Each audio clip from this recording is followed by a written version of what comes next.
Saudara, hari ini kita mendengarkan satu firman di mana firmannya adalah virus zaman now. Kita akan melihat kesaksian penglihatan dunia roh, ya, di mana kita memiliki hati, pikiran untuk masuk ke dalam masa depan. Tapi sebelumnya kita akan membaca firman Tuhan karena kuasa kegelapan lagi mengintai seluruh dunia.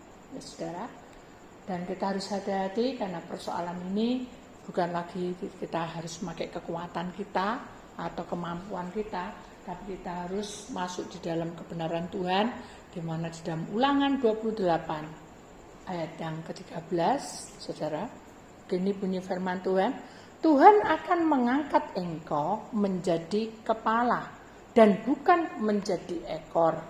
Engkau akan tetap naik dan bukan turun. Apabila engkau mendengarkan perintah Tuhan Allahmu yang kusampaikan pada hari ini, kau lakukan dengan setia. Jadi kuncinya adalah setia. Mari kita akan perhatikan bersama-sama skema yang ada di sebelah ini, saudara. Virus zaman now dalam penglihatan kesaksian virus corona memiliki pikiran menuju masa depan. Jadi kita tidak mau ketinggalan, harus menuju ke masa depan. Walaupun zaman ini ada zaman virus, zaman now ini, kita tahu bahwa kita harus memiliki. Nah, syarat apa yang memiliki apa? Ini adalah hati. Memiliki hati yang selalu bersyukur. Hati yang lapang, membuka hati. Bedanya apa? Bersyukur, hati yang lapang dan membuka hati. Mari kita akan uraikan di sini, saudara. Orang hidup pasti tidak akan sama, ya. Bukan nasib loh. Si A dan si B pasti jalan hidupnya lain. Jadi, ayo kita belajar mensyukuri dengan keadaan kita seperti ini. Kita harus belajar menerima dengan keadaan seperti ini juga dan membuka hati kita dengan kerelaan dan keikhlasan hati. Kenapa? Karena kalau kita selalu hati kita ada sukacita dan selalu dengan satu gerakan yang membuat kita itu bersemangat, maka hati kita ini akan hidup, saudara. Ya. Seperti tanaman yang sudah tidak ada harapan untuk hidup, disirami terus, maka akan bertumbuh menjadi subur. Ya. Saya itu suka tanaman, saudara. Dengan kondisi virus-virus seperti ini, ya, virus corona lagi melanda, anak saya laki, dia kan ada di rumah. Jadi tidak bisa, ya sudah tidak keluar-keluar, saudara. Bacaan juga, ya semua ditutup, mal ditutup, bacaan juga tidak bisa selancar seperti dulu. Hingga dia di rumah mencari bibit, ya. Bibit itu pasti bibit yang baik, ya, tidak mungkin asal. Dia memilihnya di internet, kemudian dia berpikir bagaimana cara memelihara kelinci luar itu tidak mati, ya, karena tidak sembarang mau dikasih rumput liar. Akhirnya dengan seiringnya waktu dia mulai memproses hatinya yang sedih, ya, yang tadinya nganggur, sedih, cuma main game apa gitu kan, itu membuat susah juga. Karena jiwa muda pasti juga bergelora, pengennya pasti bisa marah, bisa apa, tapi untung Tuhan itu mengerti. Tuhan itu mendengar, ya. Semua yang kita serahkan pada Tuhan, pasti Tuhan akan memberikan hasil, ya. Tidak lama dia beli alat-alatnya, ya. Saya juga bingung, nanemnya kok ditaruh di plastik gitu. Saya juga tidak berpikir, ternyata dia itu percobaan, eksperimen, ya, percobaan. Jadi yang dikasih obat sama tidak itu berbeda atau tidak. Nah, sekarang Saya juga tidak tahu, tapi tahunya setelah saya keluar, kok rumput ini ditaruh di sinar matahari, di sini kok sembarang naruh, pokoknya di atas. Tapi pertumbuhannya kok hijau yang ini, dan rumput ini dipotong nanti tumbuh lagi sampai 2 kali panen, 3 kali panen. Kalau vitaminnya penuh, tapi mahal. Sedangkan yang ini pakai sinar matahari, sekali potong mati sudah, gak rumput itu.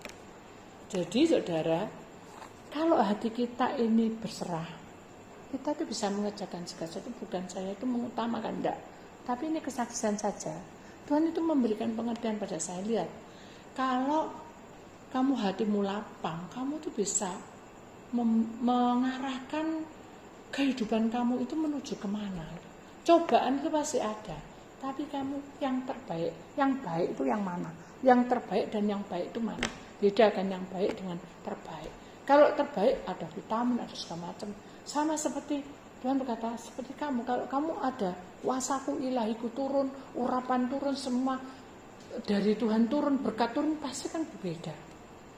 Anak-anak dunia dengan anak Tuhan itu berbeda. Itu intinya seperti itu. Jadi saya menyadari, oh ya, ternyata hati yang sukacita itu penting. Kalau orang dunia bilang, kamu senyum, senang hatimu itu menambah umur. Tapi tahu ndaknya, kan itu urusan mereka. Tapi yang jelas, hati yang selalu mensyukuri, selalu menerima, selalu membuka hati, itu membuat semuanya akan ada hasilnya. Bukan berhasil loh, masih ada hasilnya. Ya, saudara. Dengan keadaan seperti itulah kita bisa menyadari bahwa sesungguhnya kita ini dengan virus zaman now ini, kita harus bertindak lebih lagi ke depan. Hati kita ini bukan dibentuk, diberi suasana pemupuan dari Tuhan supaya betul-betul subur dan membuahkan hasil. Walaupun itu tidak seharusnya seperti itu. Ya, contoh aja, tidak seharusnya ya. Rumput yang di sini bisa, kenapa harus yang baik? Kenapa? Karena bisa panen 3 kali, 2 kali, dan itu bisa dijual. Dan harganya beda. Nah dari situlah ada sedikit penghasilan, itu opah dari hasil dari semuanya. Sama seperti kita, ketika kita mencintai Tuhan dan kita betul-betul mendapat berkat dari Tuhan, opah yang kita kerjakan itu ada opah tersendiri. Dan kita tidak meminta opah itu, tapi kita minta suasana hati kita ini selalu ada kehidupan. Jadi kalau kita masuk di dalam bersyukur, menerima, membuka hati, itu berarti hati kita ini ada kehidupan. Ya, ada kehidupan. Kenapa? Karena dalam kehidupan kita ini kita selalu memiliki Tuhan bersama dengan kita. Sehingga walaupun virus zaman now itu ada, tapi di dalam kesaksian hidup kita ini ada kehidupan. Nah ini yang penting. Kenapa? Karena manusia terkadang dalam proses seperti ini banyak mengeluh, stres, dan tidak bisa dilakukan apa yang harus dilakukan. Mari kita perhatikan lagi langkah kedua. Selama kita memiliki hati yang selalu ada kehidupan, ya dipupui dari Tuhan, saudara, dari Tuhan Yesus Kristus ini, maka pemikiran kita ini akan berbeda. Ya. Orang lain bilang begini, tapi hal positif ini yang kita ambil. Ya, kita ambil. Ya. Jadi intinya kita serap. Ya. Sama seperti rumput tadi, rumput yang dikasih pupuk penuh dengan macam-macam apa enggak tahu semprotan. Jadi saya malam, pagi, siang kalau saya lihat gak pernah berhenti. Saya pikir kenapa kok mekar gede, ternyata hasil yang positif ini membuahkan hasil, saudara. Ya, kenapa? Karena kita berpusat, ya sudah, nanti jadi tidak jadi, ya kita terima apa yang terjadi. Nah ternyata bisa panen sampai 3 kali. Dan saya lihat juga yang kelinci yang dikasih makanan yang dari sini itu, maaf ya, mudah beranak. Sekarang beranak, yang pertama 5 dimatiin, mati karena mamanya enggak tahu cara untuk memelihara. Yang kedua beda, tapi saya percaya ketika mati saya kasihan, saya berdoa, Tuhan kasihan mati, tolong Tuhan supaya diberi Tuhan pemulihan, supaya ini kalau beranak enggak usah mati lagi. Tuhan jawab, saudara. Akhirnya sudah selang seminggu, 10 hari, ya berkatalah Pak Wan itu ya, bagian yang ngurusin itu, mana nih katanya gitu ya. Loh, kelinci yang mana? Bukan yang itu, iki mbok luwih pinter katanya, lebih pandai. Apa yang pandai? Bulunya dijabuti katanya. Kenapa? Ditaruh di anaknya jadi empuk tempatnya. Jadi sekarang gemuk 5 saudara. Setelah selang berapa lama, yang satunya beranak lagi. Jadi saudara, ternyata dari hasil upah kita kerja itu saudara, Tuhan itu memberikan gratis bonus dalam hidup kita. Sama seperti ini saudara. Kalau kita punya pikiran yang selalu positif ya, dan untuk menuju masa depan ini pasti ada jalannya. Walaupun mungkin keuangannya tidak sama dengan pada waktu-waktu yang lalu, tetapi pasti ada gerakan di sini. Nah, yang paling berbahaya kalau kita punya pikiran negatif, ya, selalu kita punya pikiran yang sugesti arahnya ke situ. Contoh ini saudara, ya. Ini kalau secara kasat mata. Ketika kelinci itu membunuh 5 anaknya atau dibiarkan anaknya terlantar mati, pasti kita sugesti. Begitu orang yang merawat itu bilang beranak lagi 5, pikiran saya, oh pasti mati. Karena pikiran kita ke bawah bukan lagi positif tapi negatif, karena mboknya tidak bisa ngajar untuk mengasihi hidup mereka, tidak bisa nyusoni, tidak biar gitu. Dia makan sendiri gitu.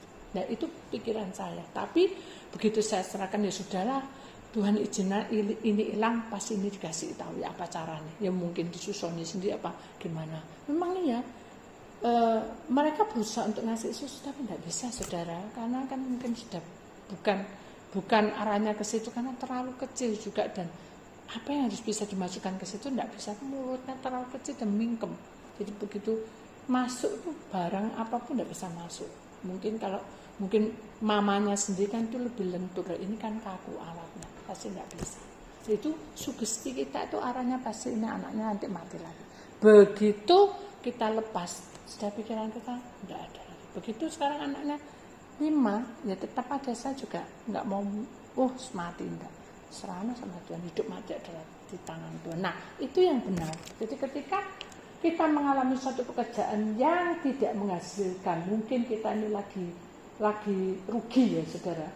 Jangan kita masuk ke dalam sugesti, waduh ini kok rugi lagi. Nah ini bahaya sekali. Apalagi kalau sudah diramal.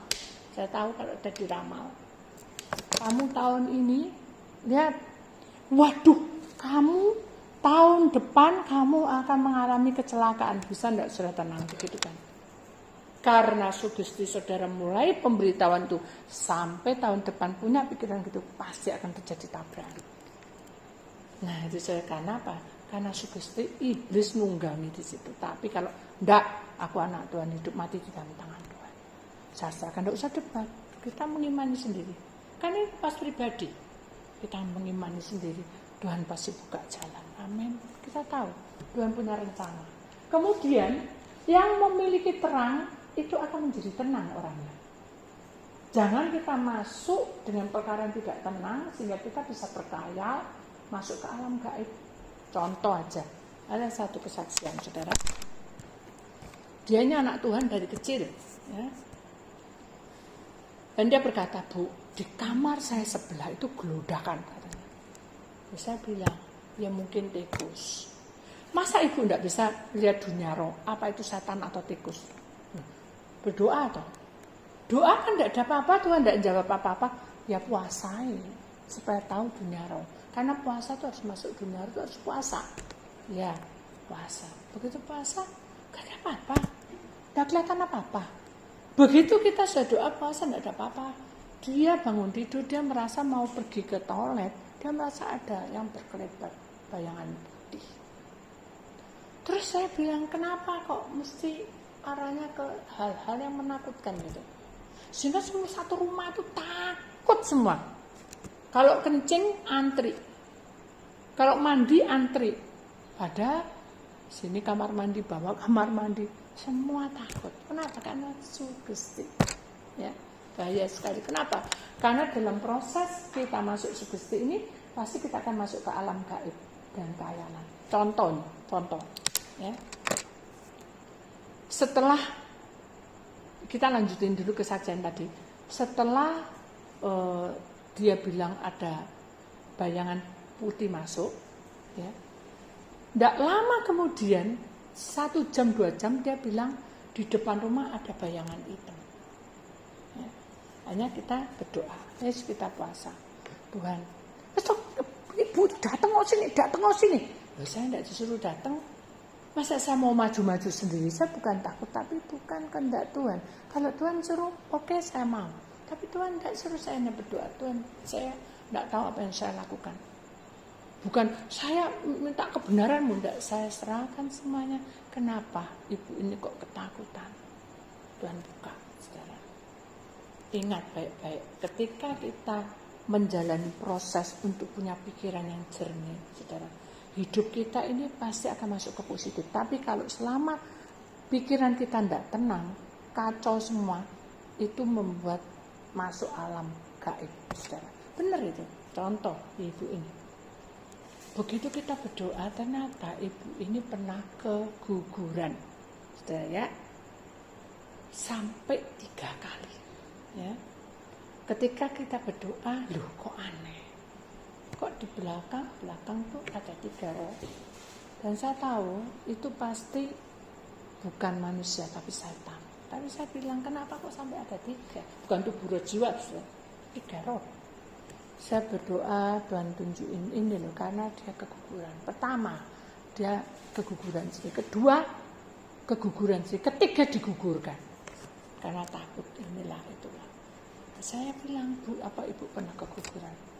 Iya, 3 kali ya. Saya lupa berapa kali. Tapi yang seingat saya berulang-ulang.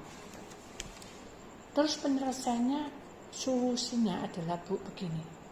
Ibu harus melepaskan semua itu. Karena selama kita keguguran, tidak kita doakan, kembalikan itu roh anak itu kepada Tuhan, maka selamanya akan gentayangan. Iblis gentayangan, anak ibu diikat di situ. Loh, kok bisa ya? Kan kalau anak Tuhan itu langsung masuk ke surga. Siapa yang bilang? Selama kita menghadapi kematian, orang itu harus percaya Tuhan lebih dulu.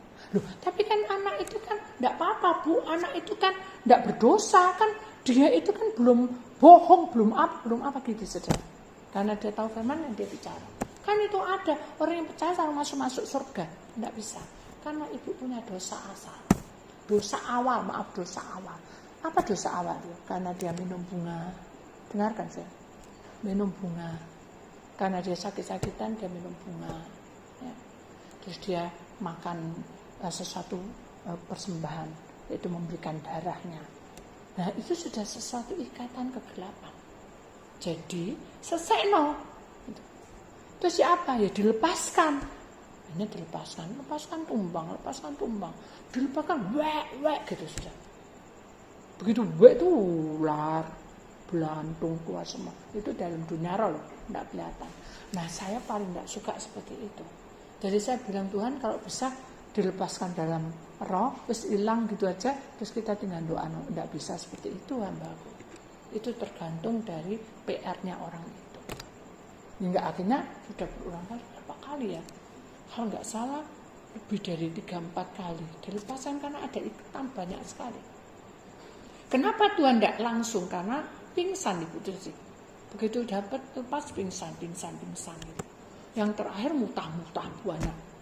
Setelah itu selesai, kita doa pelepasan, kemudian Tuhan tunjukin ini loh, anakmu itu sudah terikat di gini. Orang hidup di dalam kematian, saudara. Kita akan buat pendataan. Ini alam sadar. Ini alam roh. Jadi kalau manusia yang nyangkut-nyangkut, tabrakan, punya perdukungan, punya pegangan, itu digugurkan, ya saudara, ini di sini nangkolnya. Jadi kalau sudah nakal di situ, iblis bisa pakai, dia turun menyerupai anak kita. Nah itu yang paling berbahaya. Kenapa? Karena selama kita tidak selesaikan masalah ini, maka ini berbahaya sekali. Loh Bu, apa harus dengan hamba Tuhan? Enggak juga. Tuhan juga bisa mengutus malaikat. Jadi, enggak semua anak yang keguguran itu harus didoakan oleh hamba Tuhan. Enggak, itu hak Tuhan. Loh kok bisa ya? Karena Tuhan sudah mati, sudah 3 hari dalam kubur. Dia menyelesaikan itu, sudah penyelesaian. Nah, ibu ini baru ya sudah diselesaikan, saudara. Anaknya dilepaskan, ya maksudnya naik kemah perhentian, Tuhan izinkan sudah satu-satu naik kemah perhentian. Disitulah saudara, barulah hatinya terbuka, pikirannya terbuka, dan dia tidak mengalami, oh di situ gerodakan, oh di situ ada apa itu. Dan yang paling kita tertawa, bukan tertawa menghina, bayangan yang di hitam itu ternyata saudara tahu pohon yang lampunya mati, arahnya ke sana, jadi bergoyang-goyang, dia lihat dari atas samping kelihatan seperti serem, saudara. Ya, jadi karena sugesti itulah saudara, kita tidak boleh ke sana, itu akan masuk dalam alam khayalan dan gaib. Kemudian jauhi pikiran yang kalut, ya. Karena dengan pikiran yang kalut itu kita tidak memiliki kesabaran. Jadi adanya emosi berkepanjangan. Omong titik nyenggreng, omong titik gak pas. Jadi terus tidak bisa pas. Suami istri selalu gitu, akhirnya apa? Tidak baik. Anak selalu begitu dengan orang tua, akhirnya juga tidak baik. Ya, jadi ingat bahwa virus zaman now ini kita harus tahu bahwa kita harus mengambil tindakan secepatnya. Apakah kita betul-betul mau masuk di dalam tempat memiliki pikiran menuju masa depan, atau kita masuk ke daerah ini. Kalau kita masuk ke daerah ini, maka kita tidak akan bisa masuk dalam kebenaran Allah, ya, dan kita tidak akan menemukan hati untuk hidup, dan kita tidak akan memiliki Tuhan di dalam hidup kita. Lihat ini saudara, virus ini menggerogoti, ya, atau hinggap dalam tubuh manusia. Satu orang kena, satu rumah kena. Nah itu yang berbahaya. Makanya kita harus menyadari bahwa hidup di dunia ini saudara, yang hanya sementara, mari gunakan waktu kita dengan baik untuk semakin hari semakin takut kepada Tuhan. Kenapa? Karena kita ini bukan ekor tetapi kepala.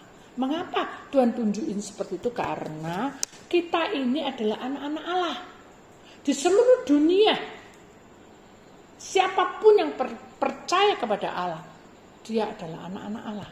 Jadi kalau kita menjadi anak-anak Allah, dalam proses hidup kita ini selalu dijagai. Seperti gambar yang terakhir ini. Allah selalu memberikan kekuatan dan kuasa atas hidup kita, dan kita dijagai kemanapun kita pergi. Kenapa? Karena dengan proses dunia roh ini, kita tidak bisa tahu apa yang terjadi. Tapi Tuhan berkarya dalam hidup kita.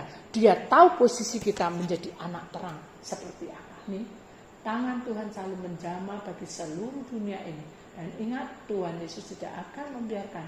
Dia pasti memberkati kita dalam kondisi apapun. Nah itu yang harus kita ingat saudara. Bahwa di dalam hidup kita memiliki Tuhan. Ingat Ulangan 28 ayat 13. Saya akan bacakan sekali lagi.